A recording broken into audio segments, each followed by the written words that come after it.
going on? It is Friday, May 17th, 2024. We're going to talk about Mounjaro. So, early January, I started Mounjaro. Actually, I think I got the prescription about January 15th, so mid-January. So I've been on it for 4 months. Has it been successful? Yes. I've lost right at 58 pounds just since I started it, and 68 pounds total. Right on. I couldn't get the prescription strength at first. My insurance wouldn't pay for it.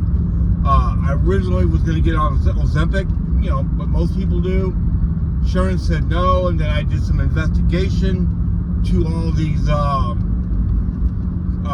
weight loss clinics and whatever else they are, and I found out that you can get it much cheaper through them, but it's a compound, and they have had more success with weight loss on Mounjaro. So I knew if I started eating right that my AC1 score would go down, that my blood pressure would go down, all that, because I've done it before.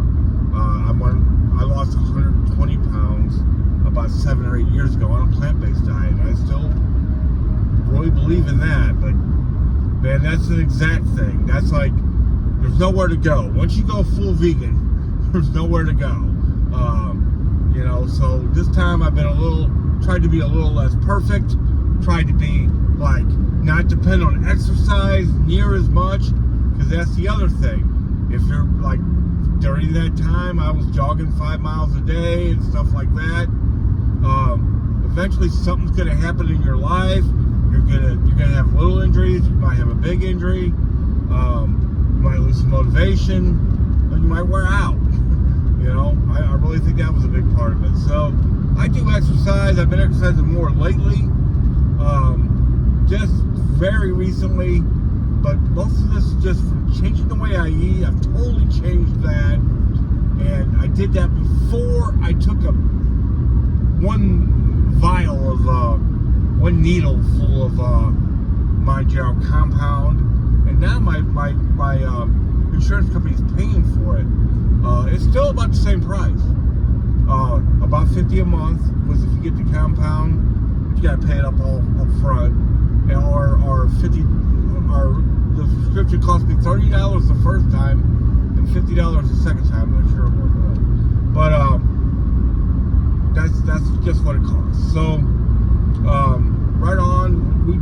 Us that have battled diabetes and all that stuff, and mainly being obese, we've paid a lot more than $50 a month to lose no weight.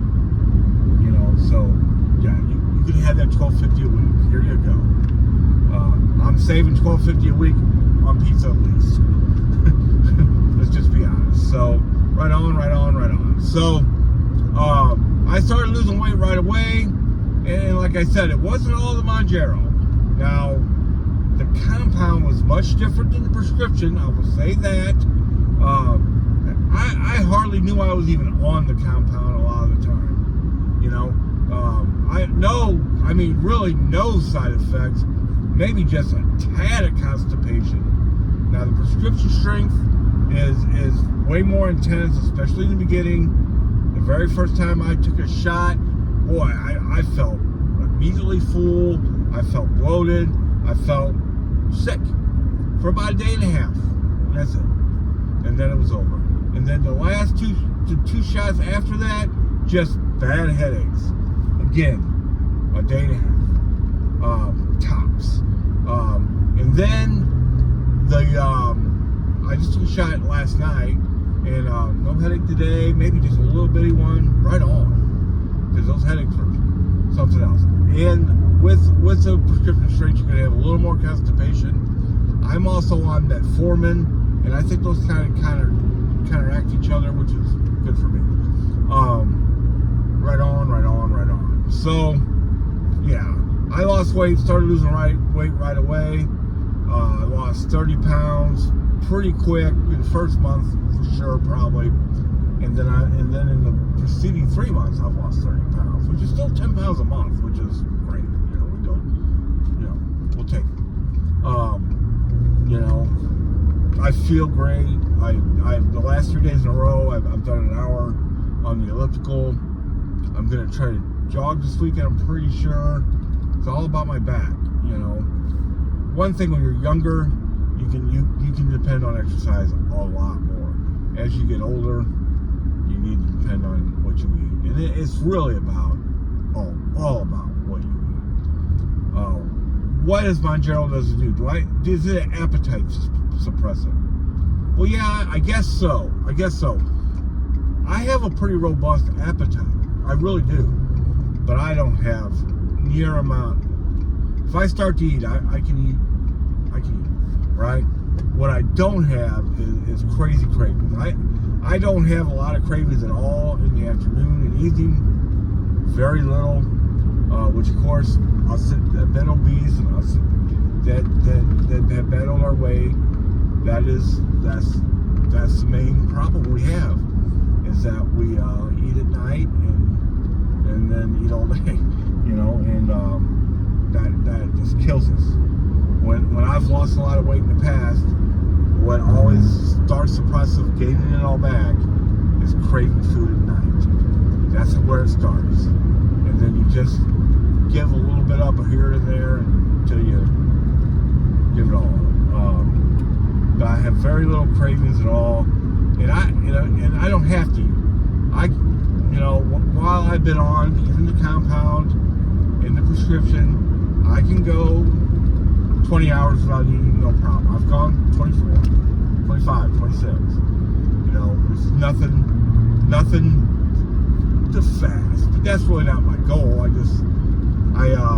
On the weekends, I usually sleep in later. I mean, like we all will do, and then so I don't eat breakfast, and then it just depends if I'm going to eat lunch or dinner. I try to only eat one meal on Saturday, and then usually only one on Sunday. So I actually lose most of my weight on the weekend, which is weird. Now today, I'm going on a fishing trip, so I'll be with friends. One thing I haven't done is I had a business lunch yesterday.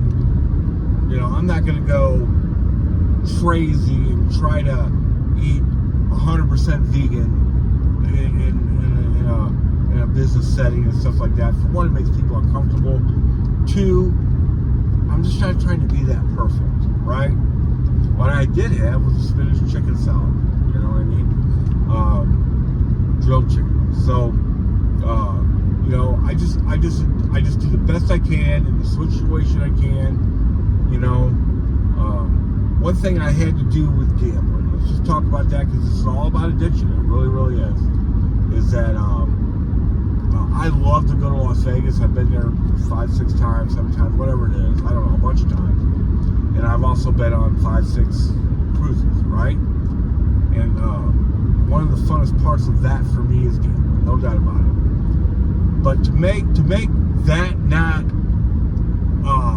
an issue, because I don't want it to be an issue, I don't gamble unless I'm in Vegas or on a cruise. So, in other words, I don't want to ruin that. So I just don't do it at all when I'm not there, right? So I can enjoy it there. And it doesn't, you know, mess into my whole life. And I'm trying to do the same thing with food. You can't, it's not like drugs, it's not like alcohol, you just can't quit eating, right? But what you can do is have hard, fast rules. Like I made one piece of birthday cake since I started doing this 4 months. No ice cream, no junk food at all. I think I did eat one chicken sandwich from Culver's, and it was so awful because I didn't get anything on it. I wouldn't ever do that again because it's just awful. Why waste? But if I'm in a business setting or like one time I had to go to a business conference and I just ate the best food they had, you know, bottom line. And I didn't gain any weight that week. So right on. I just do the best I can in those situations. people that are on a plant-based diet and stuff like that, hey, I've been on one. It works. If you can't afford Mounjaro, if you can't afford Ozempic or whatever else you're doing, you don't have to get on it. You can just go on a plant-based diet. You can lose all that weight anyway. It's just awful tough to sustain that. I'm trying to do things that are sustainable, and a lot of that has to do with me. It's fruits and vegetables. I eat an awful lot of fruit. Some people would say that's not great, because of the sugar. But there's a big difference between natural sugar and processed sugar and cornstarch, whatever the heck that is, and all that. Yeah, that's totally different than eating a strawberry, trust me. And that's kind of my dessert. I eat frozen fruit for the texture and kind of like a frozen treat, and that really has cured my addiction to ice cream 100%. So I just wanted to talk a little bit about Mounjaro and if it works, how it works for me, how I live today. I'm going to talk a lot about all this stuff every